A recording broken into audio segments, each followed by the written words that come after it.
मौसम खत्म हो जाए उसके बाद घर से निकलेंगे। सर थोड़ी गर्मी कम हो जाए उसके बाद घर से निकलेंगे। सर बारिश बंद हो जाए उसके बाद घर से निकलेंगे।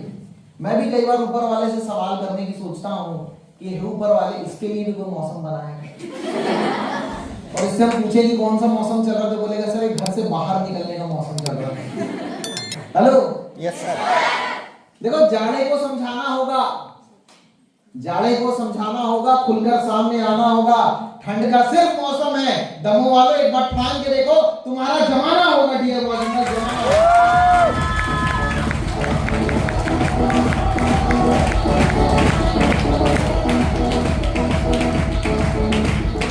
आप लोग अपना जमाना बनाना चाहते हैं? क्या चाहते हैं कि दुनिया में आपका एक नाम हो? देव सर ने बड़ी प्यारी बात बोली कि भाई आज डायरेक्ट सेलिंग इंडस्ट्री के अंदर जब ब्रांड्स की बात होती है तो कुछ नाम हमारे भी आते हैं, कुछ जगहों पे नाम हमारे भी आते हैं। क्या आप भी ऐसा नाम कमाना चाहते हैं? Yes sir. कैसे होता है? बस सर कंपनी के अंदर जुड़ जाइए, ये एक स्कीम है, 2 4 10 साल होगा, फिर अचानक से एक चमत्कार होगा और एक दिन आपका नाम एक बहुत बड़ा ब्रांड बन जाएगा। ऐसा कुछ नहीं होता है मेरे भाई, ऐसा कुछ नहीं होता है मेरी बहन। जब हमने शुरुआत की, हिंदुस्तान के अंदर लाखों लोग हैं जिन्होंने डायरेक्ट सेलिंग में शुरुआत की, और आज हम जब पलट करके देखते हैं तो वो लोग हमसे टकराते हैं, बोलते हैं यार हमने भी किया था, हमें कुछ आया नहीं। तो ऐसे लोगों का क्या ब्रांड बनेगा आप मुझे बताइए। हेलो, ब्रांड बनने के लिए ना सबसे ज्यादा अगर कोई चीज चाहिए तो वो चाहिए सोच। कल हम छतरपुर के अंदर थे, महाराजा छत्रसाल की धरती, वहां भी हम ये बात कर रहे थे कि 21वीं सदी के अंदर कामयाब होने का अगर कोई तरीका है तो वो सिर्फ और सिर्फ एक है कि आपको अपनी सोच पे काम करना होगा। मतलब इस दुनिया में ना आज की डेट में सिर्फ आप अपनी सोच बदल के अपनी जिंदगी बदल सकते हैं। और समस्या सबसे बड़ी ये है कि आज भाई आपके दिमाग के डॉक्टर अवेलेबल हैं पर सोच के डॉक्टर अवेलेबल नहीं है। नजर के डॉक्टर अवेलेबल है पर नजरिए का डॉक्टर अवेलेबल नहीं है। दुनिया में बड़ी मुश्किल से मिलता है कोई वो जो आपको मोटिवेट करने की कोशिश करे, समझाने की कोशिश करे, पुशअप करने की कोशिश करे, पुल करने की कोशिश करे। बड़ी मुश्किल से मिलता है कोई शख्स। ज्यादातर लोग जो आपसे मिलते हैं वो मिलते हैं जो आपको धक्का देने की कोशिश कर रहे हैं, जो आपको नीचे गिराने की कोशिश कर रहे हैं, जो डिमोरलाइज करने की कोशिश कर रहे हैं, जो डिमोटिवेट करने की कोशिश कर रहे हैं। और जाने अनजाने हम ऐसे ही लोगों के साथ रहना पसंद करते हैं। हेलो, लेकिन ऐसे लोगों के साथ रहकर क्या कामयाबी मिलेगी? मैं पीछे वाले मेरे भाइयों से पूछ रहा हूं क्या कामयाबी मिलेगी? मैं अपनी बहनों से पूछना चाहता हूं क्या कामयाबी मिलेगी? लेकिन मैं एक सवाल और आप सबसे पूछना चाहता हूं कि यहां कितने लोग ऐसे हैं जो वाकई में कामयाब होना चाहते हैं? अच्छा, जिन लोगों ने हाथ नहीं उठाया वो कामयाब नहीं होना चाहते? नहीं सर, वो थोड़ा सा हम अपनी आपसी गॉसिप कर रहे थे। वो सर आपस की बातें सब 20 साल से कर रहे हैं कि फिर भी कुछ रह गई थी तो सोचे अभी कर लेते हैं। कुछ लोग सर वो थोड़ा सा मोबाइल में एक मैसेज आ गया था, मैसेज आया था और कितना समय लगेगा और कितना इंतजार कराओगे, जल्दी आओ ना। तो सोचिए सर रिप्लाई कर दे उसके बाद कामयाबी लेंगे। कामयाबी तो चाहिए, क्या कर ले। जमाना आज की डेट में ऐसा है कि लोग स्कूल में पढ़े ना पढ़े, यूनिवर्सिटी में पढ़े ना पढ़े, व्हाट्सएप यूनिवर्सिटी में बराबर पढ़ाई करते हैं और फेसबुक और इंस्टाग्राम की यूनिवर्सिटी तो क्या कहने। मैं रिसेंटली मैंने जिम स्टार्ट किया। जब मैं जिम में एडमिशन ले रहा था ना तो वहां पर 2 मैडम बैठी हुई थी रिसेप्शन के अंदर। तो वो एंट्रेंस में मेरा सबसे पहले एग्जाम लेती है। वो बोलती है सर आप क्यों आना चाहते हैं? सर 6 पैक ऐप बनाने। मैंने कहा देख के लगता है आपको मैं 6 पैक ऐप बनाने वाला हूं। बोले नहीं सर, फिर भी सर यहाँ पर लोग आते हैं सर तो वो सोच के आते हैं कि हमें बॉडी बनानी। मैंने कहा सर मैम मुझे ना बॉडी बनाने का शौक है ना 6 पैक बनाने का शौक है, वैसे भी मैं महीने में 10 दिन आने वाला हूँ। बोले सर पहले आदमी को हम इतने दिन से बैठा है, इतने लोगों का एडमिशन करवाया हमने, हम बहुत सारे लोगों की काउंसलिंग करते हैं। हम बोले कभी हमारी काउंसलिंग में आओ, आपकी जितनी फीस है आप ये सब छोड़ दोगे, आप हमारे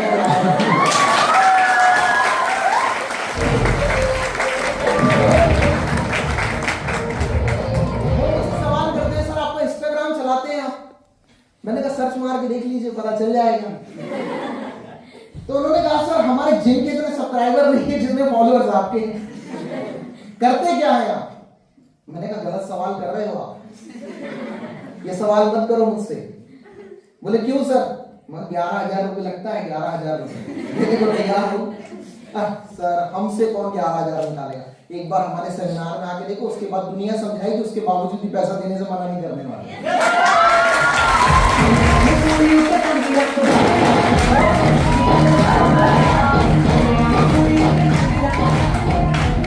यहाँ पे जो पहली बार आए हुए हैं, जो पहली बार मुझसे मिल रहे हैं, हेलो, क्या बात है, काफी लोग हैं यार जो पहली बार मुलाकात कर रहे हैं। तो first of all let me introduce, आपके भाई का नाम अभिनीत है, बाय क्वालिफिकेशन में मैकेनिकल इंजीनियर हूं। आज से लगभग 15 साल पहले जब मैं एक स्टूडेंट था, फर्स्ट ईयर में पढ़ाई कर रहा था, then I was join direct sell industry as a part time. ये बोल सकते हैं कि पॉकेट मनी चलाने के लिए मैंने इस इंडस्ट्री को शुरू किया, क्योंकि मिडिल क्लास फैमिली से बिलोंग करता था। कभी कभी ना लोग सवाल करते हैं, जागेश्वर जी बोलते हैं कि इस काम में ना कुछ ऐसे लोग आते हैं जिनके पास कोई काम धंधा नहीं है। कई बार लोग ऐसे सवाल करते हैं सर कि भाई जिसके पास एजुकेशनल बैकग्राउंड नहीं था इसलिए जुड़ गया। अभी वो मुझसे मिलते हैं कुछ लोग, मैं देख रहा था सर ने अभी बीच में अपना पोस्ट डाला हुआ था, इनको डॉक्टरेट की उपाधि मिल गई। तो अभी जब ये अपना पीएचडी कर रहा था, तो बोलते सर वो जो लोग ज्यादा पढ़ लिख नहीं पाते ना, जिनका पारिवारिक बैकग्राउंड नहीं होता, कोई बैकअप नहीं होता, इस चक्कर में वो लोग नेटवर्किंग का हिस्सा बन जाते हैं। हेलो, तो ऐसे हर शख्स को मैं बताना चाहता हूं कि मैं इतने गरीब परिवार से नहीं था, मैं ठीक ठाक परिवार से था।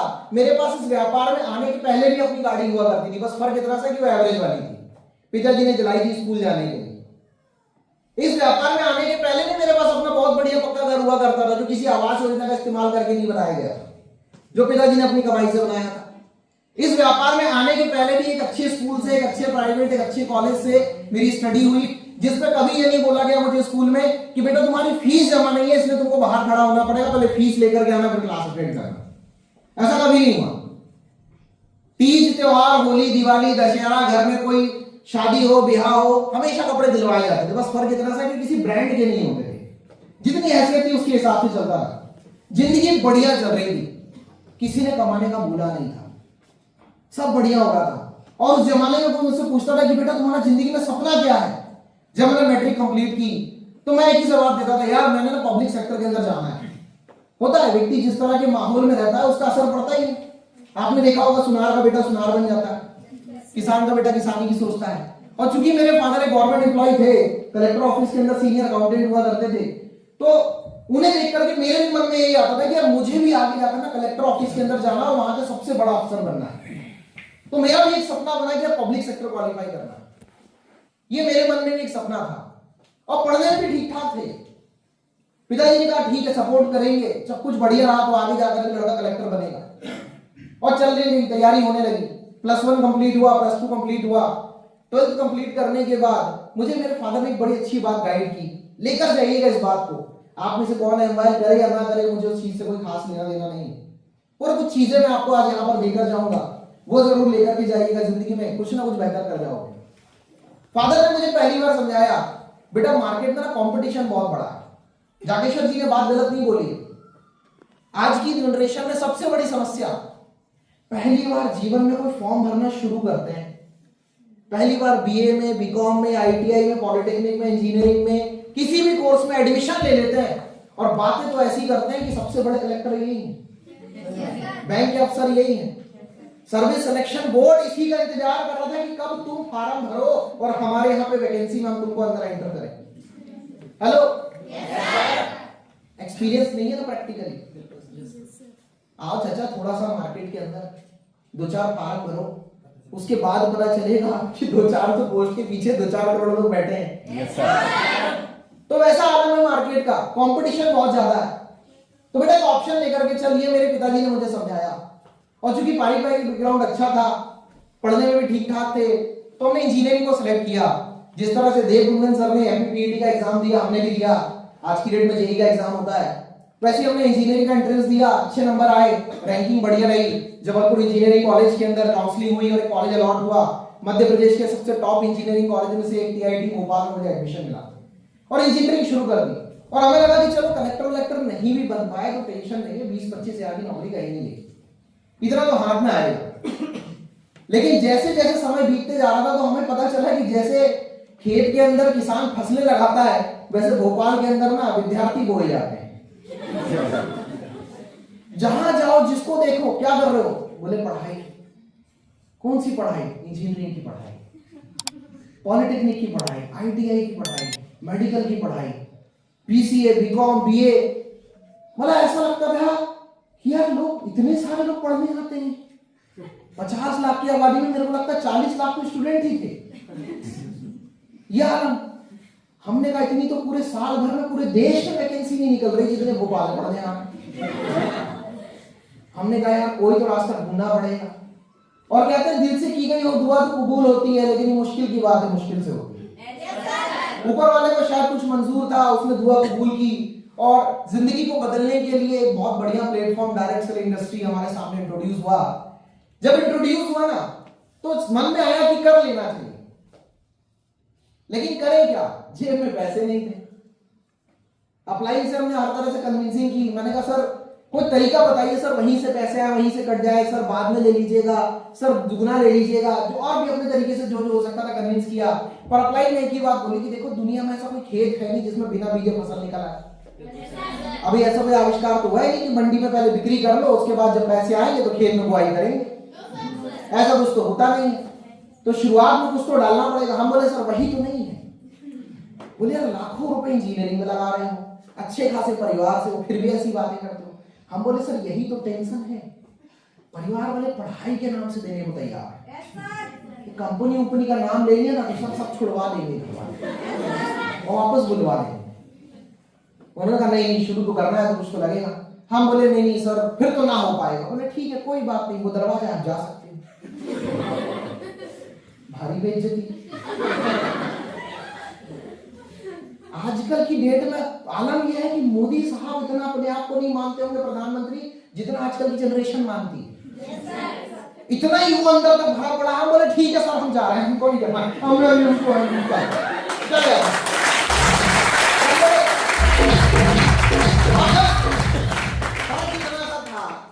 कि चलने की रफ्तार वो नहीं थी जो जनरली हुआ करती। चले जा रहे थे, क्या मन में था ना पीछे से आवाज आई। देखिए होता क्या है, मार्केट में जाते हैं ना भैया सब्जी कैसे दी? 50 रुपए किलो। वो बगल वाला तो 30 में दे रहा है, दीदी वहीं से ले लीजिए। नहीं यहाँ वहां की बात मत करो, तुम बताओ तुम कितने में दोगे? देखिए मैं 45 दे पाऊंगा, 35 रुपए से 1 रुपए ज्यादा नहीं उतना तो नहीं पड़ पाएगा, उतनी तो खरीद नहीं है। बोले ठीक है घरे आओ तुम्हारी सब्जी, चल पड़ते हैं। और मन में एक चीज होती है अंदर से, अभी आवाज देगा ठीक है दीदी ले जा। हमें भी लगा कोई आवाज है कि आवाज तो आई नहीं, दरवाजा आ गया। अब और अंदर से बेइज्जती, अब क्या किया जाए? हम बोले इज्जत गई तेल ले, चुपचाप उठो और चल पड़ो। क्योंकि वहम तो उस कुल्हड़ का भी टूटता है जिसे लोग लबों से लगाकर बार बार चूमने के बाद चाय खत्म होने के बाद कूड़े में फेंक देते हैं।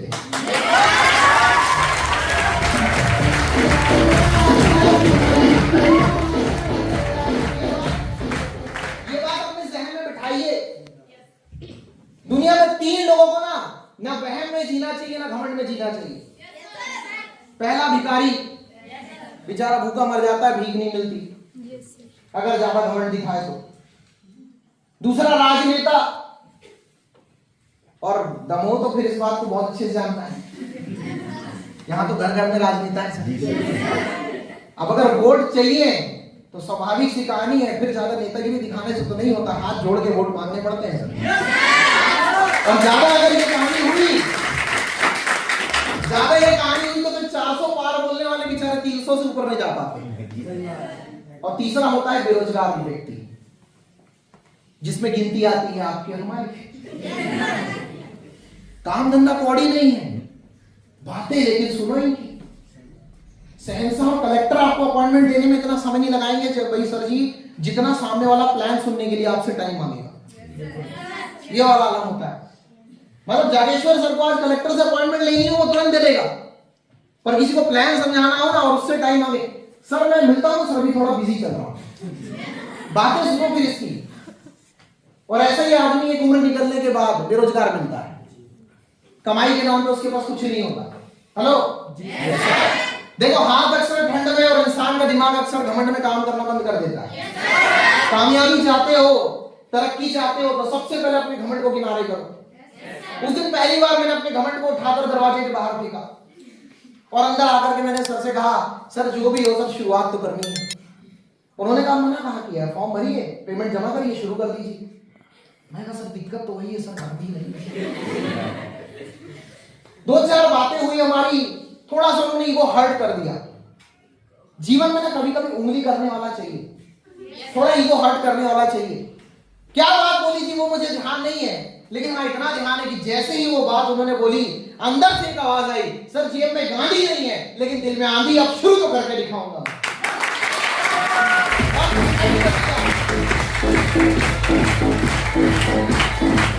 अब डिसाइडेड किया मुझे शुरू करना है।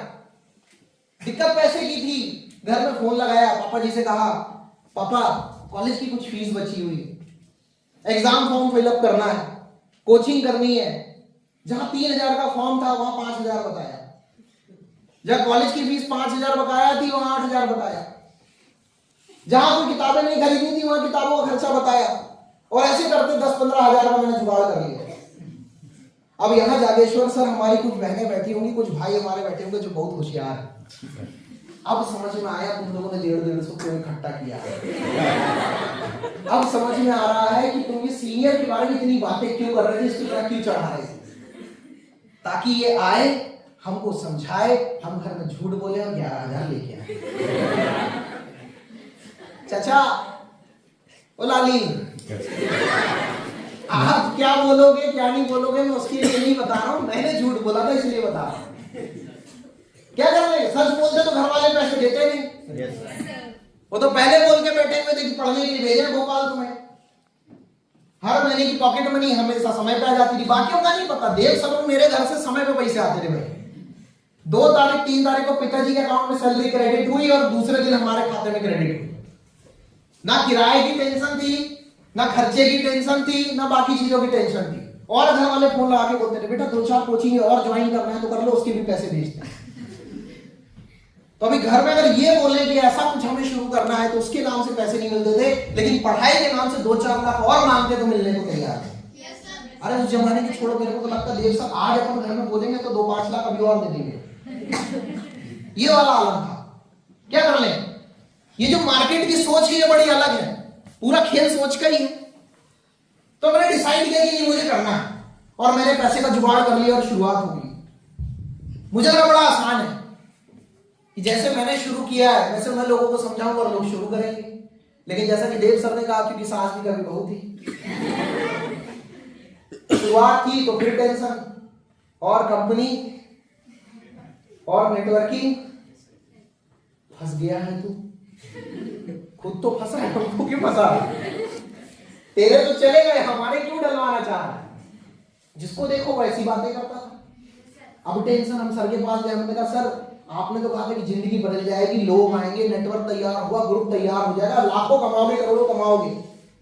सर डेली लोगों के पास जाता हूँ, 200-500 और जेब से खर्चा हो जाता है, ऐसा कुछ हाथ हो रहा नहीं, अभी ऐसे कैसे चल पाएगा?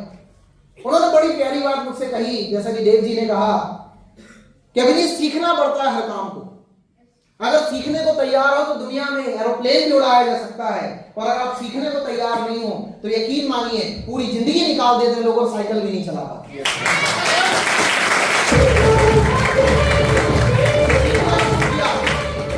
सीखना शुरू किया। सीखना क्या था? यही तो सीखना था कि लोग क्या पूछना चाहते हैं। लोगों के मन में सिर्फ सवाल थे डायरेक्ट सेलिंग को लेकर, कुछ वहम थे, कुछ अफवाहें थी। हिंदुस्तान है, बातें बाद में आती है, एक्चुअल चीज बाद में आती है, अफवाहों का बाजार पहले गर्म हो जाता है। अफवाहों का बाजार मार्केट में बहुत गर्म चलता है डायरेक्ट सेलिंग के लिए, तरह तरह की अफवाहें।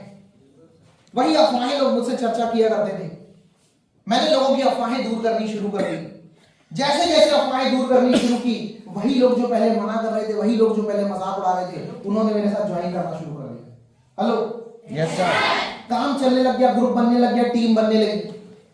लोगों ने सवाल किया कि ठीक है नए नए जुड़े हो, 2-4 लोग आए तो बताना। आज पलट करके देखते हैं तो मुझे लगता है कि पीछे लगभग 35 से 40 हजार लोगों का एक बहुत बड़ा ग्रुप खड़ा है।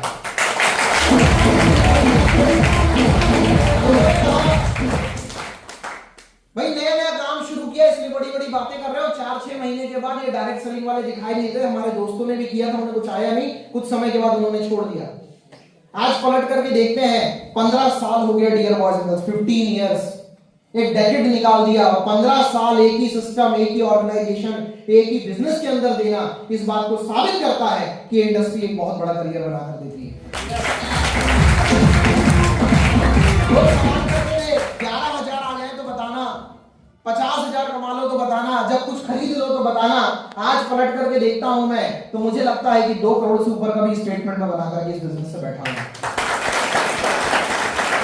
लगातार इंडस्ट्री के अंदर ग्रो होते गए, बिजनेस के अंदर ग्रो होते गए, और आज भी ये जर्नी चालू है। लेकिन क्यों हुआ ये? क्योंकि हमने एक बात को समझा, इंडस्ट्री को समझा, एक डिसीजन लिया और उसकी वजह से हम यहां तक पहुंचे। और सबसे पहले अपनी सोच के ऊपर काम किया। पूरा खेल सोच का ही है। बड़ी प्यारी बात बोली है किसी ने, नजर को बदलो नजारे बदल जाते हैं। नजर को बदलो नजारे बदल जाते हैं, दिशा को बदलो किनारे अपने आप बदल जाते हैं। लोग कश्तियां बदलने की कोशिश ज्यादा करते हैं, लेकिन सोच पे काम करना जरूरी है डियर बॉयज एंड गर्ल्स। क्योंकि सोच को बदलोगे तो तारे बदलेंगे, नजर को बदलोगे तो नजारे बदलेंगे। कश्तियां बदलकर कोई पार नहीं लगता। एक बार अपनी दिशा को बदलो, किनारे जरूर बदलेंगे। हमने सोच को बदला। लोग बातें करते थे, आज भी लोग बातें करते हैं। जब डायरेक्ट सेलिंग की बात होती है, जब एमआईएल की बात होती है, जब इंडस्ट्री की बात होती है, कुछ लोग बोलते हैं सर ये ना बहुत बड़ा स्कैंडल है। कुछ लोग बोलते हैं fake system. Dear, fake system है मार्केट के अंदर, मैं नहीं बोलता कि नहीं है। अभी थोड़ी देर पहले देव सर दिखा रहे थे, मोबाइल में एक मैसेज आया हुआ था। एक से एक तरीके लोगों ने इजाद किए हुए हैं मार्केट के अंदर पैसे ठगने के। Hello, yes sir. लेकिन जहां पर भी बिजनेस की बात हो रही है, जहां पर भी किसी चीज की खरीदी और बिक्री हो रही है, वहां कोई फेक सिस्टम नहीं होता। आपसे किसी ने कहा कि आज आप एमआईएल का हिस्सा बन जाइए, आप 11,000 डालिए, कल को 22,000 मिलेगा। आपसे किसी ने कहा कि 6 महीने के अंदर आप करोड़पति बन जाएंगे। आपसे किसी ने कहा कि आज आप एक एफडी कर रहे हो और 10 साल के बाद पलट करके देखोगे तो वो पैसा आपके लिए पैसे का पेड़ बन चुका होगा। ऐसा कुछ भी नहीं है डियर बॉयज। एक सही direct selling organisation like MIL अगर आपको शुरू करनी है तो आपको कोई पैसे नहीं लगते। जिस तरह से आप अमेज़न, फ्लिपकार्ट, स्नैपडील किसी भी जगह पर अपनी आईडी जनरेट करते हो अपने केवाईसी डॉक्यूमेंट सबमिट करके, दैट्स वाई ऐसे ही करके आप एमआईएल के अंदर अपना केवाईसी अपडेट करके आईडी जनरेट कर सकते हो। उसके बाद आप जो भी पैसे देते हो, चाहे आपने 11,000 दिए, चाहे आपने 14,000 दिए, या जितना भी पैसा दिया आपने, विद जीएसटी बिल उसका वैल्यूएबल प्रोडक्ट आपको लिया जाएगा। हेलो, जो कि यूजफुल है, जो कि रिजल्ट ओरिएंटेड है। आप में से ढेर सारे लोग हैं जिन्होंने एमआईएल के प्रोडक्ट यूज किए होंगे, यस सर। जिसके अंदर एमआईएल की एजुकेशन आपको मिलती है। एक तरफ आपने पैसा दिया, दूसरी तरफ आपको उसका प्रोडक्ट मिल गया। काहे की ठगी हुई है? काम करते हो तो बढ़िया, नहीं करते हो तो बढ़िया। करोगे तो 4 पैसे कमाओगे, नहीं करोगे तो 4 पैसे नहीं कमाओगे। अगर यही प्रोडक्ट और सर्विसेज आप मार्केट में प्रमोट कर रहे हो तो उसके एवज में पैसे आने वाले हैं। हवा में कोई पैसे नहीं आ रहे हैं आपको, स्कीम नहीं है कोई ये भी। इवन अगर सही मायने में आज की डेट में कोई स्कैंडल मार्केट में चल रहा है तो आप जानते हो वो स्कैंडल क्या है? क्योंकि जाने अनजाने आप में से हर कोई इस स्कैंडल का हिस्सा है, हर कोई। और इतना भयंकर माहौल बना हुआ है ना उस चीज का कि लोग इतना अट्रैक्ट होते हैं उसमें कि जो देखो उसी में इन्वॉल्व होना चाहता है। That is edtech market. इसके बारे में तो पता होगा। साधारण सी भाषा में बोलूं तो एंट्रेंस एग्जाम की कोचिंग। क्या कर रहे हो? यूपीएससी की तैयारी। क्या कर रहे हो? बैंकिंग की तैयारी। क्या कर रहे हो? एसएससी की तैयारी। क्या कर रहे हो? जेई की प्रिपरेशन। क्या कर रहे हो? नीट की प्रिपरेशन। Hello, yes sir. जिसको देखो वो तैयारी में लगा है। तैयारी करने वाले का सबसे बड़ा भ्रम, जागेश्वर सर वो अपने आप को बेरोजगार नहीं मानता। जी सर। उसको बेचारे को पता ही नहीं कि वो बेरोजगार है। बीच में भारत सरकार ने एक आंकड़ा जारी किया कि एनडीए की सरकार में, हमारे सरकार की राज में हिंदुस्तान का अनएम्प्लॉयमेंट का रेशियो कम हुआ है, बेरोजगारों की संख्या घटी है। मैंने गूगल में सर्च मारा, मैंने देखा, मैंने सोचा यार लोग बेरोजगार कम हुए हैं, बेरोजगार घटे हैं तो रोजगार वाले बढ़े हो। जब गूगल सर्च मार करके देखा तो पता चला रोजगार वाले तो बढ़े ही नहीं। कौन है ये लोग, कहां से आते हैं, कौन है?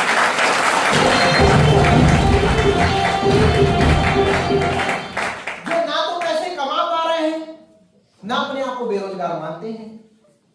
ऐसे लोगों से सवाल करो, कौन हो आप? मैं पढ़ाई करने वाला हूं, जो कि पढ़ाई कर रहा हूं, तैयारी कर रहा हूं फलाने एग्जाम की। हेलो,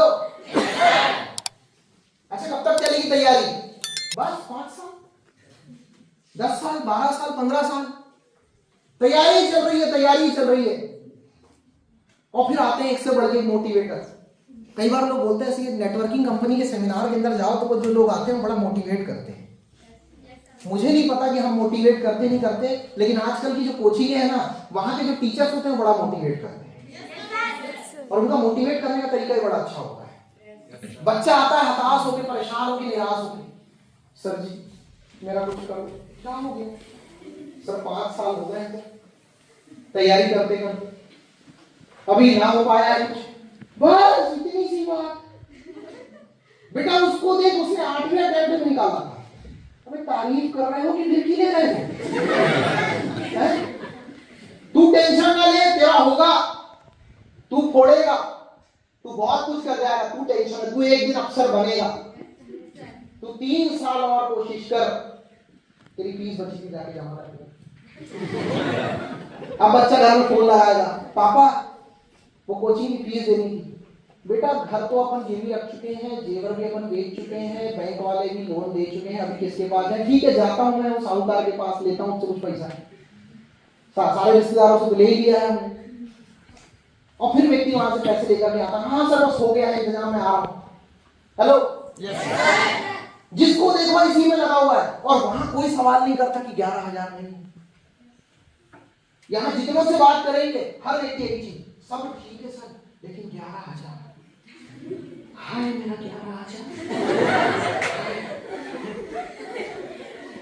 11,000 में मांग लिया, किडनी मांग ली। हाँ ऐसी बातें करते हैं और लगे हुए हैं उसमें।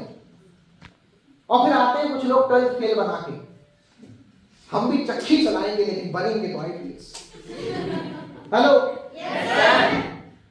और पूरी तरह से इसमें ना जागेश्वर से सेंट्रल गवर्नमेंट और स्टेट गवर्नमेंट दोनों इन्वॉल्व है। जी सर। खुशी की बात तो ये है, अब आपके जैसा कोई टैलेंटेड आदमी जिसने इतना सारा एजुकेशन कर रखा हो, उसकी अगर नौकरी ना लगे और उसको ये चीज समझ में आ जाए कि ये सारा का सारा मार्केट का स्कैंडल है, तो वो जाकर के धरना देने नहीं बैठ जाएगा। और आप तो जहां बैठोगे 25-50 साथ में आ जाएंगे। तो क्या करे सरकार? तो बोले लोगों को तैयारी में लगाओ, तैयारी में फार्म भरो तुम फार्म।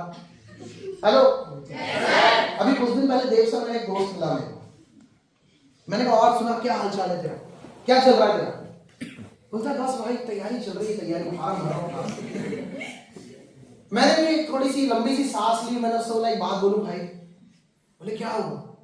मैंने कहा देख भाई 32 की उम्र हो गई है, तू तो 1 साल बड़ा है मेरे से, ये फार्म भरने का सिलसिला जितनी जल्दी हो सके खत्म कर ले, नहीं तो बाकी की जिंदगी भी तेरी फार्म ही भरते जाएगी, तू मांग तो कभी नहीं भर पाएगी।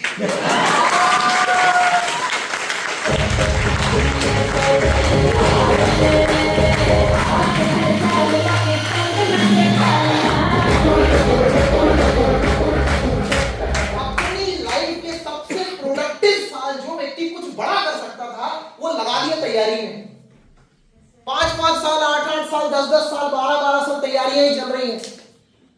और मैं ये नहीं बोल रहा हूं आपसे कि ये तैयारी कर रहे हो तो गलत कर रहे हो, सरकारी नौकरी का सपना देखना गलत है, लेकिन मेरे चचा मेरी लाली ये तो बता, कभी क्लास में टॉप 10 में भी आया है, टॉप 20 में भी आया है? अच्छा मैं सबसे सवाल करता हूं, यहां कितने लोग बैठे हैं जो अपने बैच के टॉप 5 स्टूडेंट्स थे? मैं भी था टॉप 5 में, बताइए कितने लोग थे? 1 2 3 4 5 6 7 8 9 10 11 12 13 14 15। इस 100-150 लोगों की भीड़ में गिनती के 15 लोग हैं जो टॉप 5 में टॉप 10 में आते थे। बाकी लोग अपने टॉप 10 में नहीं आ पा रहे हैं और उनको आना है 0.001%। 700-800 पोस्ट निकलती है पब्लिक सेक्टर के अंदर। पैशनेट था मैं भी एक जमाने में, फॉर्म भरने मैंने भी तैयारी की है, और नॉर्मल से नॉर्मल में 25-30 लाख फॉर्म भरते हैं सर, उसके 25-30 लाख फॉर्म, और इनको उसमें जाना है। बातें सुनो इनकी, और फिर ऐसे में खबरें आती है न्यूज़पेपर में, हेडलाइंस में छपती है, सरकारी नौकरी की भर्ती में 50,000 बीटेक वाले, 15,000 एमटेक वाले, 5,000 पीएचडी होल्डर गए। बाकी बीएससी बीकॉम वाले लगभग 20 लाख लोगों ने फॉर्म भरा।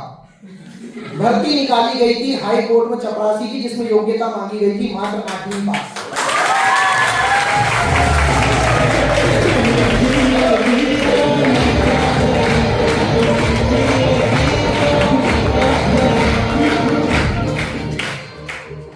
आपने भी पढ़ी होगी ये खबर, यस सर। दैनिक भास्कर में छपी थी फ्रंट पेज में कुछ महीने पहले। जी सर। हेलो, बाहर आइए उस चीज से।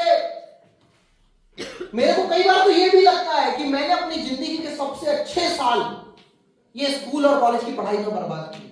बिल्कुल सर। छठवीं कक्षा में पढ़ा था a + b का whole square is equal to a square plus b square plus 2a। करूं क्या उसका जीवन में, समझ ही नहीं आया साला। उसके बाद उसी टाइम पे क्वेश्चन आया था 10 नंबर का जो मैंने सॉल्व किया था, उसके बाद से लेकर आज तक काम नहीं आया। उसी टाइम किताब में पढ़ा था हमने समाज शास्त्र में, दुनिया में सबसे ज्यादा बारिश वाला स्थान मेघालय का चेरापूंजी। करूं क्या उसका, आज तक गया ही नहीं और जाने की पॉसिबिलिटी भी नहीं है। करूं क्या उसका। दुनिया का सबसे ताकतवर देश अमेरिका, उसका पहला जो राष्ट्रपति था जॉर्ज वॉशिंगटन। क्या करूं, क्या करूं उसको जान के, मेरे को ये तो बताओ। मेरे को अपने दादा के दादा के दादा अक्कड़ दादा, किसी ने तो शुरुआत की होगी मेरे खानदान की, उसका नाम याद नहीं है। वो पता होता तो कम से कम काम आता अगली जनरेशन को बताने में कि बेटा तुम्हारे बाप दादा में परदादा में ये नाम था। जैसे भरतवंशियों में नाम आता है, रघुवंशियों में नाम आता है कि बोले राम के पूर्वज ये थे, दशरथ के पूर्वज ये थे। मेरे को मेरे पूर्वज का पता नहीं है, आपको पता है। करोगे क्या जॉर्ज वॉशिंगटन का, मेरे को ये बताओ।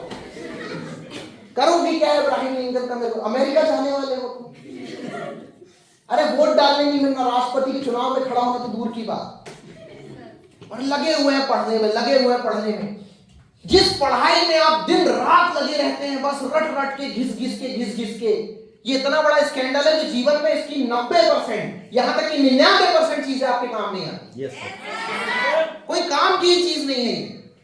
Hello dear boys and girls, जिस एजुकेशन के पीछे आप और हम पागल हैं, ये डिजाइन किया हुआ है मैथोलॉजी के द्वारा। हिंदुस्तान के अंदर अंग्रेज आए थे, प्रैक्टिकल बात कर रहा हूं आपसे। जब हिंदुस्तान के अंदर अंग्रेज आए थे, वो सबसे ज्यादा परेशान दो चीजों से थे। पहले तो हिंदुस्तान में लेबर नहीं मिलते थे, दूसरा हिंदुस्तान की भाषा उनको समझ नहीं आती थी और इंग्लिश किसी को आती नहीं थी। हिंदुस्तान में कोई उस जमाने में बेरोजगार था ही नहीं, जागेश्वर सर। जी सर। आज बोलते हैं 90% बेरोजगारी। हिंदुस्तान में बेरोजगारी, निबंध लिखे जाते हैं इस पे। उस जमाने में अंग्रेज परेशान, कोई बेरोजगार ही नहीं, वर्कर ही नहीं मिल रहे उनको, काम ही नहीं करना चाहता कोई। शहर में लिमिटेड आबादी, लोग गांव में रह रहे हैं और गांव में कोई बेरोजगार नहीं था। लोग शहर में सिर्फ खरीदी बिक्री के लिए आते थे, कोई काम ढूंढने नहीं आता। अब टेंशन, बोले लेबर कहां से ढूंढे हम, ऊपर से यहाँ की भाषा नहीं समझ में आती थी। जहां जाओ हिंदुस्तान में, कहीं बघेली चल रही, कहीं बुंदेलखंडी चल रही, कहीं हिंदी चल रही है, कहीं मराठी चल रही है, कहीं गुजराती बोली जा रही है। करें क्या? तो बोले लोगों के माइंड को कैप्चर करो, सोच पे काम करो, सोच पे। तो दिमाग पे काम कैसे किया जाए? बोले लोगों के लिए एजुकेशन पॉलिसी लेकर के आओ, और एजुकेशन पॉलिसी ऐसी डिजाइन करो जो लोगों को मजबूर कर दे नौकरी के बारे में सोचने के लिए। और आज आप जिससे भी पूछो, सर आज जागेश्वर सर अपने बैच के टॉपर है, आज देव सर आप बैच के टॉपर है, आप में से जो 10-15 लोग जिन्होंने हाथ उठाया अपने बैच के टॉपर है। अगर मैं किसी से पूछूं आपका जिंदगी में सपना क्या, तो कोई मेरी तरह यूपीएससी की बात करेगा, कोई बैंकिंग की बात करेगा, कोई रेलवे की बात करेगा, लेकिन शायद ही रेयरली कोई एक व्यक्ति होगा जो बोलेगा सर पढ़ लिख करके कल को मैं बहुत नॉलेजफुल बनूंगा, हिंदुस्तान में राज करूंगा, धीरूभाई अंबानी को पीछे करके बताऊंगा। शायद ही कोई ऐसा बोले। जापान में गए कलाम साहब, इंटरव्यू हुआ उनका, सवाल किया गया हिंदुस्तान में इतना टैलेंट है फिर भी इतनी बेरोजगारी क्यों है, फिर भी लोग आगे क्यों नहीं बढ़ पा रहे हैं? कलाम साहब सीधे बोलते हैं हिंदुस्तान के अंदर पढ़ाई करने का मेन मकसद लोगों का नौकरी पाना होता है, और जब तक हिंदुस्तान इस सोच के साथ पढ़ाई करेगा तब तक हिंदुस्तान में नौकर ही बनेंगे, मालिक तो कोई बनना पाए। Yes sir. मेरा नहीं जाएगा, कलाम साहब। हेलो, चले जाइए इंटरनेट पे, ये सब चीजें आपको मिल जाएगी, बहुत वायरल वीडियो है कलाम साहब का। हेलो, फिर भी जिसको देखो लगे हैं पढ़ाई करने में, लगे हैं पढ़ाई करने में। मैं ये नहीं कहता कि पढ़ाई नहीं करनी चाहिए, लेकिन पढ़ाई का रियल मकसद होना चाहिए नॉलेज गेन करना। मैं उस एजुकेशन को सपोर्ट करता हूं जो आपको नॉलेजेबल बनाए, जो लोगों के बीच में स्टेटस से रहना सिखाए, जो समाज के बीच में बैठने की शिक्षा दे, जो लोगों से बात करने की शिक्षा दे, वो आपके बड़े काम की है। और यकीन मानिए, आप बड़े से बड़ी यूनिवर्सिटी में जाकर के, बड़े से बड़े आईआईएम में जाकर के एमबीए की क्लास कर लीजिए, आप वो मार्केट लाइन का बिजनेस नहीं सीखेंगे जो आप अपने पिताजी की किराना की दुकान में सीखेंगे। डियर बॉयज,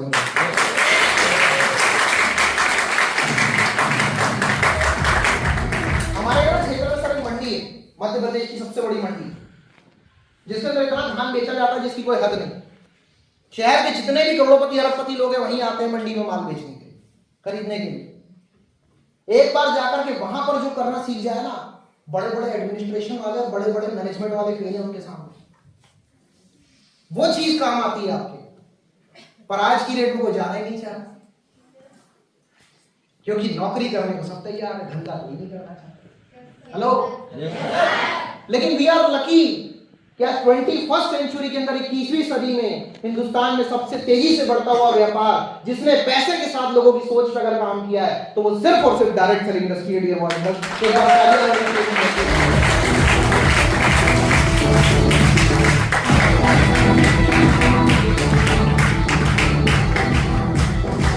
बात मेरे समझ में आई जब मैं इस इंडस्ट्री का हिस्सा बना, और धीरे धीरे धीरे धीरे मैंने इस इंडस्ट्री को टाइम देना चालू किया।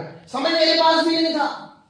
सुबह 7 बजे कॉलेज की बस आती थी, 8 बजे से कॉलेज होता था, 2:30 बजे छुट्टी होती थी, 3:30 4 बजे घर पहुंचते थे। 20 किलोमीटर दूर का कॉलेज भोपाल में, जहां मैं रहा करता था। सोचा समय कैसे देंगे, सोचा 4 से लेकर के रात के 11 का जो समय, कभी सोने में, कभी दोस्ती यारी में, कभी घूमने में, कभी नजरें सेकने में खराब करते हैं। हेलो, हमारा ना शाम का जो टाइम होता था खासकर, वो न्यू मार्केट में गुजरता था। भोपाल शहर में बड़ा अच्छा एरिया है, आजकल वो टाइम 10 नंबर में गुजरता है लोगों का। हेलो, आपने नहीं गुजारा, ऐसा तो हो ही नहीं सकता। हमारे टाइम में ना जागेश्वर सर, हमारा कॉलेज ऐसा जंगल होता था जहां हमारे ऐसे शेरों का शिकार हिरनियां कर लेती। और आजकल का जमाना एडवांस है, आपका हमारा जमाना गया। आजकल के जमाने में जो काम कॉलेज से शुरू होता था, आजकल 5वीं 6वीं शुरू हो जाता है।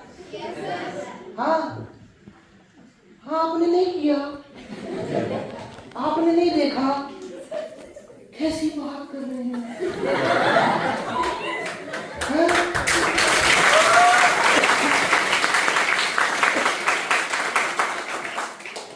ऐसे ही लोगों के लिए मैं बोलता हूँ कि झूठों की महफिल है लेकिन सच्चे आने लगे हैं, आशिकों की महफिल है लेकिन बच्चे आने लगे हैं। हमारे इन आशिकों को लगता है कि उनकी खूबसूरती बढ़ गई। हेलो, खूबसूरती नहीं बढ़ी है चचा, जमाना ना फिल्टर वाला है, मोबाइल के कैमरे बड़े अच्छे आने लगे हैं। और जहां देखो इसके के बीमार बैठे हैं, हजारों मर गए फिर भी लाखों तैयार बैठे। जिंदगी बर्बाद कर लेते हैं आशिकी के पीछे, और जमाने के बाद जब उनसे पूछा जाए क्या हुआ भाई, तो बोले क्या बताएं, ये मोदी जी की सरकार है इसलिए तो बेरोजगार बैठे हैं।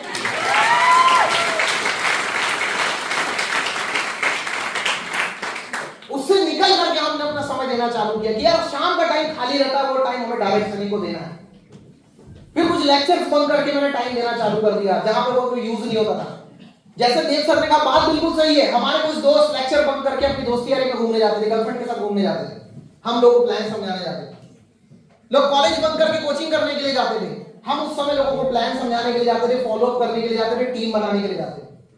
वक्त गुजरते क्या, जब फाइनल कंप्लीट करने के बाद लोग डिग्री करके निकले, लोग डिग्री करके कैंपस में जा रहे थे, किसी नौकरी को ढूंढ रहे थे, 10,000 12,000 15,000 की नौकरी अप्लाई कर रहे थे, और उस समय में ऑलरेडी उतना पैसा डायरेक्ट सेलिंग इंडस्ट्री से कमा रहे थे। कई सारे दोस्त हैं जिन्होंने अपना कॉलेज कंप्लीट होने के बाद, ग्रेजुएशन कंप्लीट होने के बाद मास्टर्स की सोची, हमने भी सोची। उन्होंने भी कैट की तैयारी की, किसी ने गेट की तैयारी की, मैंने भी तैयारी की। उन्होंने भी एमबीए और एमटेक ज्वाइन किया, मैंने भी एमबीए ज्वाइन किया। लेकिन जब मैं कॉलेज जाया करता था एमबीए में, तो मुझे आज भी ध्यान है, मैं अपनी खुद की कमाई की बाइक से जाया करता था। उसके पहले भी मेरे पास बाइक हुआ करती थी, लेकिन पिताजी ने दिलवाई थी, वो मेरी खुद की बाइक हुआ करती थी। और अपनी कमाई की बात की अलग होती है डियर बॉयज। अपनी कमाई की बाइक से कॉलेज जाते थे। I was 21 years at that time, और 21 साल की उम्र में जब मैं कॉलेज फर्स्ट ईयर कंप्लीट ही करने वाला था, मैंने कॉलेज ड्रॉप कर दिया। मेरे एक दोस्त ने मुझसे कहा, बोले यार अभिनीत तू बेवकूफी कर रहा है, तू पागल हो गया है। मैंने कहा तुझे अभी पता चला? भाई मुझे तो पागल हुए 5 साल हो गया। मैं 17.5 दिन में आ गया। मैं 17.5 दिन में डायरेक्ट सेलिंग का पार्ट बना, तब से लोग पागल बोल रहे हैं, तब से मैं पागल हो चुका हूं। बोले कैसा पागलपन है? मैंने ऐसा पागलपन है कि कॉलेज का पीएचडी होल्डर टीचर अभी यहाँ पे टीचरशिप कर रहा है, यहाँ पे पढ़ा रहा है, उसके बाद वो जितनी सैलरी कमा रहा है उतना तेरा भाई ऑलरेडी फर्स्ट ईयर में कमा रहा है। I was first year in MBA at that time और मैं अपने कॉलेज के टीचर के बराबर पैसा कमाता था। मैंने कॉलेज ड्रॉप किया 2015 में, और 2015 में कॉलेज ड्रॉप करने के अगले 1 साल के अंदर इसी इंडस्ट्री के बदौलत, इसी व्यापार की बदौलत में 10.5 लाख की 40 को स्पोर्ट लेकर के आया। 2016 में ये एक बहुत बड़ा अचीवमेंट था मेरी लाइफ का, जो किसी जमाने में मेरा सपना हुआ करता था। 2017 लाइफ में एक सपना होता है जब आप यंगस्टर होते हो कि यार कभी 6 डिजिट की इनकम पे पहुंचेंगे। 1 लाख रुपए महीना जब आने लग जाएगा ना, तो लोगों के बीच में अपना स्टेटस थोड़ा बड़ा हो जाएगा। 2017 में मैं वो स्टेटस क्रॉस कर गया था, मैं 1 लाख रुपए महीने से ज्यादा कमाने लग गया था। मुझे पहली बार विदेश जाने का मौका मिला, और तब से लेकर के आज तक मैं पलट करके देखता हूं तो 10 या 12 बार हम विदेश जा चुके हैं, जिसमें दुबई, सिंगापुर, इंडोनेशिया, नेपाल, बहुत सारी लग्जरी कंट्री शामिल है। फुकेट हम लोग गए हुए हैं, काफी जगह गए हुए हैं, कुछ जगह रिपीटेड भी गए हुए हैं, और लगातार ये बिजनेस बढ़ते चला गया, स्टेटस बढ़ते चला गया, करियर बड़ा होते चला गया। 2018-19 के टाइम की बात है, 19 की बात है ये। 19 में मेरे घर से मेरी मम्मी जी का फोन आया, बड़ी परेशान, बड़ी हताश, बड़ी निराश, आंखों में आंसू भरे हुए, रुहासी आवाज में मेरे से बात की। मैंने कहा मम्मी क्या हुआ? बोले बेटा वो तेरे फलाने वाले चाचा आए थे। मैंने हुआ क्या? किसी का देहांत हो गया है? रो क्यों रही? बोले बेटा वो बोल रहे थे लड़का तुम्हारा कंपनी करता है, शादी नहीं होगी इसकी। मैंने कहा बस इतनी सी बात। उस समय मेरा ओवरऑल ग्रुप 5000 लोगों के लगभग था। मैंने मम्मी से कहा मम्मी आप टेंशन ना लो, अगर 5000 ढूंढ सकता हूं तो एक और ढूंढ लूंगा, आप टेंशन ना लो।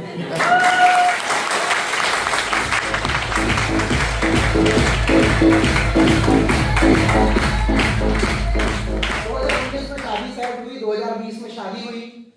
बहुत लंबी चौड़ी तैयारी थी शादी की, लेकिन क्या करने, ऊपर वाले को कुछ और मंजूर था, कोरोना आ गया, 50 लोगों के बीच में शादी करनी पड़ी। ना बहुत धूमधाम से कर पाए, ना कुछ कर पाए, बस हुआ, लेकिन चलती गई जिंदगी। 2020 में जब कोविड आया तो हमें लगा दुनिया रुक गई, अब शायद हम भी रुक जाएंगे, क्योंकि इस तरह से कोई मीटिंग करने की हमें अनुमति नहीं थी, परमिशन नहीं थी, प्रोटोकॉल्स बहुत ज्यादा थे, इवन सोशल डिस्टेंसिंग की बातें भी, इससे मिलने भी नहीं जा सकते थे। हमें लगा अब बिजनेस कैसे चलेगा। उस महीने का मेरा चेक मई 2020 7,000 रुपए का चेक बना लिया। उस दिन पहली बार मुझे लगा कि यार सही बोलते थे मेरे रिश्तेदार, सरकारी नौकरी होती है। पिताजी का उस महीने की सैलरी आया था, रिटायर हुए नहीं थे उस टाइम, अभी रिटायर हुए। मुझे लगा कि यार बात सही थी। फिर पता नहीं क्यों मन में आया कि जब 8 साल तक लगातार, 10 साल तक लगातार हमने इस इंडस्ट्री के अंदर इतनी आगे तक का लेवल अचीव किया, तो कोई ना कोई तरीका तो होगा। तो हमें समझ में आया 2016 में जियो ने हमारे लिए 4G लॉन्च किया था। हमने जूम मीटिंग करनी चालू की, हमने गूगल मीट पे मीटिंग करनी चालू की, हमने व्हाट्सएप में वीडियो कॉलिंग चालू की, हमने हर तरह से टेक्नोलॉजी का इस्तेमाल किया, हमने हर तरह से इंटरनेट के ऊपर अपने बिजनेस को लेकर के आए, और धीरे धीरे अगले 2 महीने के अंदर ही इस बिजनेस के अंदर में महीने का 2 लाख रुपए क्रॉस कर गया था। और लगातार वो जर्नी चलती चली जा रही है। आज 30, 35, 40 साल की उम्र के बाद जहां व्यक्ति सरकारी नौकरी में लगता है या तैयारी कर रहा होता है और लोगों के बीच में बताता है कि मेरा सोशल स्टेटस है, आज मुझे बड़ी खुशी होती है कि I was 32 years at that time. मेरी एक छोटी सी बच्ची है, जब मेरी बच्ची पैदा हुई तो उसे हॉस्पिटल से डिस्चार्ज करवाते समय मैं अपनी खुद की कार में लेकर के आया था।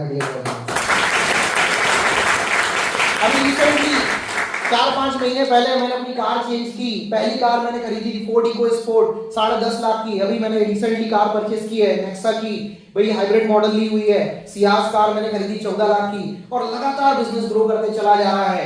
कोई मुझसे पूछे कि लाइफ की गोल्डन ईयर्स जो व्यक्ति तैयारी में लगाता है, जो व्यक्ति कहीं फॉर्म भरने में लगाता है, तुमने क्या उखाड़ा उसमें, तो मैं एक ही बात बोलता हूं कि मैंने पिछले 8 सालों के अंदर 2 करोड़ का स्टेटमेंट बनाया है। तो क्या आप भी बदलना चाहते हैं? क्या आप भी कामयाब होना चाहते हैं? Yes sir. क्या आप भी अपने नाम के साथ सीआर लगवाना चाहते हैं? Yes sir. रोका किसने? कि आपको आपके रिश्तेदारों ने रोक रखा है, गलतफहमी है आपकी कि आपको आपके पिताजी ने रोक रखा है, गलतफहमी है आपकी कि आपको माताजी ने रोक रखा है। कोई किसी को ना कामयाब कर सकता है ना कोई किसी को रोक सकता है। डियर बॉयज एंड गर्ल्स, बड़ी प्यारी बात बोली है किसी ने कि अगर देखना है तो अपनी खूबियां देख, खामियां निकालने के लिए लोग हैं ना। बढ़ाना है तो तुम आगे बढ़ा, पीछे खींचने के लिए लोग हैं ना। अरे देखने हैं तो सपने ऊंचे देख, नीचा दिखाने के लिए लोग हैं ना। अपने अंदर जुनून की चिंगारी भड़का, जलने के लिए लोग हैं ना। Yes sir. तू अपनी एक अलग पहचान बना इस दुनिया से, भीड़ में चलने के लिए लोग हैं ना। Yes sir. अरे देखना है तो खुद को देख, आईना दिखाने के लिए लोग हैं ना। Yes sir. अरे तू कुछ करके दिखा दे इस दुनिया को, क्योंकि तालियां बजाने के लिए लोग।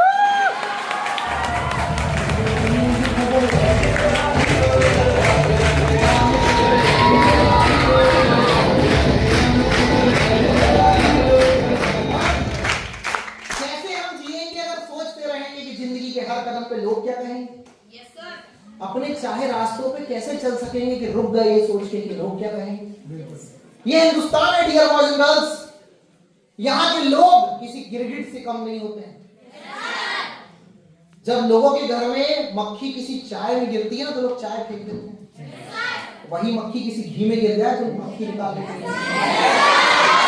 ये हिंदुस्तान की सोच है। आप एक बार कामयाब होकर के देखिए, एक बार आप तरक्की करके देखिए, वही लोग जो पहले इस चीज की गारंटी दे रहे थे कि ये गलत जगह जा रहा है, ये गलत काम कर रहा है, इससे कुछ ना हो पाएगा, ये कुछ ना कर पाएगी, एक बार आप कामयाब होकर के देखिए, वही रिश्तेदार आपसे रिश्ता जोड़ करके, नाता जोड़कर दुनिया को बताएंगे हमें तो पहले से पता था हमारी बच्ची, हमारा बच्चा कुछ बेहतर कर रहा है, कुछ बेहतर कर रहा है।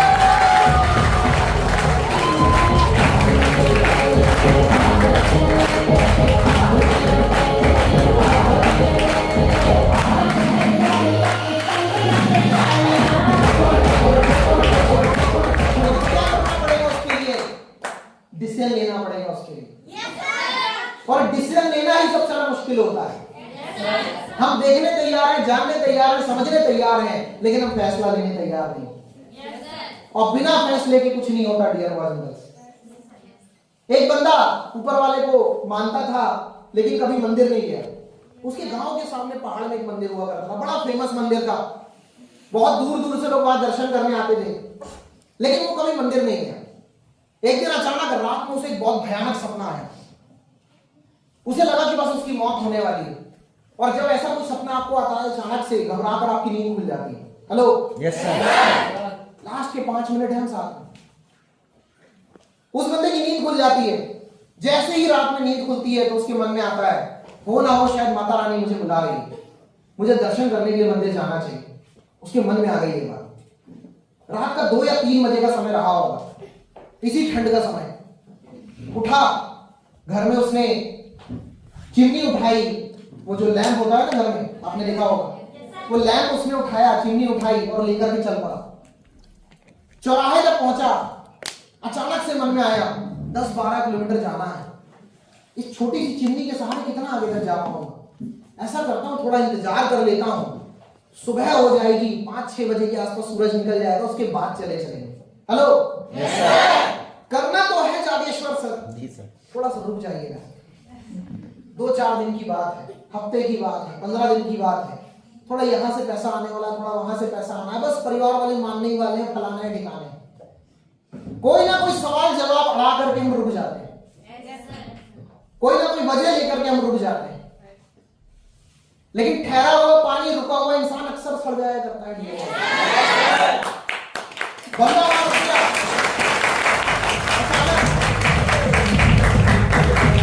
कुछ समय के बाद उसने देखा गांव से एक बुजुर्ग निकल करके आए, हाथ में एक छोटा सा दिया लेकर। हेलो एक छोटा सा दिया लेकर के आए। उसने सवाल किया, जिज्ञासा के तौर पे उसने सवाल किया, दादाजी कहां जा रहे हैं? बोले बेटा मंदिर की तरफ जा रहा हूं। बोले मंदिर की तरफ जा रहे हैं रात के अंधेरे में? बोले दिया है ना मेरे हाथ में। बोले दादाजी छोटे से दिए में, इससे तो एक कदम से आगे वैसे भी दिखाई नहीं देता, मेरे हाथ में तो लैंप है, उसके बावजूद भी मैं जाने की हिम्मत नहीं दिखा रहा हूं। इस छोटे से दिए से जहां ज्यादा दूर तक दिखाई भी नहीं देता, कहां तक जा पाओगे आप? बड़ा प्यारा जवाब दिया उन्होंने, लेकर जाइएगा इसे, जिंदगी भर काम आएगा आपके लिए। उन्होंने कहा बात तेरी सही है बेटा, इस लैंप से तू काफी दूर तक देख सकता है, छोटे से दिए से मुझे ज्यादा दूर दिखाई नहीं देता, सिर्फ एक कदम दिख पाता है। लेकिन एक सवाल का जवाब मुझे दे, एक कदम से ज्यादा कौन चल पाता है? Yes, और sir. जैसे ही मैं एक कदम चलता हूं, दूसरा कदम अपने आप दिखाई देने लग जाता है। Yes, sir. Hello, Yes, sir. कई सालों से जा रहा हूं, इसी दिए के सहारे जा रहा हूं और डेली जा रहा हूं, उसी मंदिर तक इसी दिए के सहारे हमेशा जाया करता हूं। Yes, sir.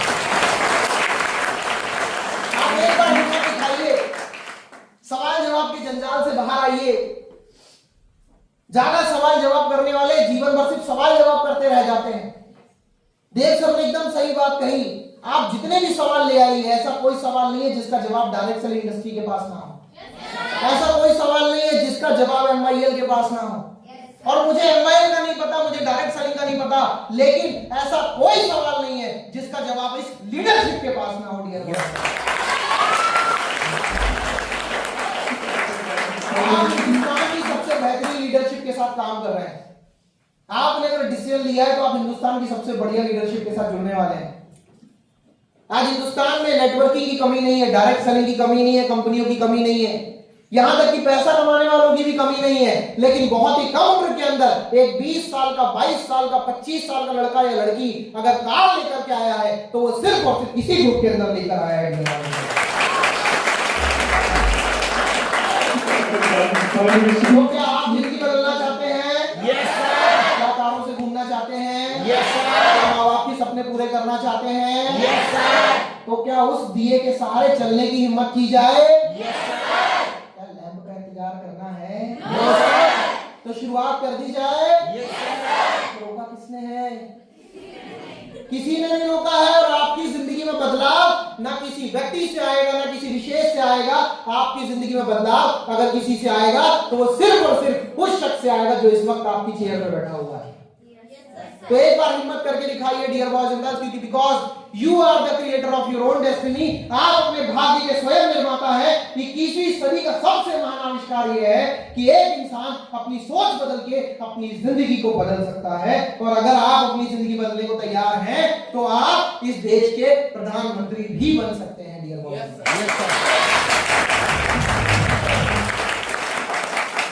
बड़ी प्यारी बात बोली है किसी ने, मिलेगी मंजिल भटककर ही सही, गुमराह है वो लोग क्योंकि वो घर से निकले ही नहीं। वो घर से निकले ही नहीं।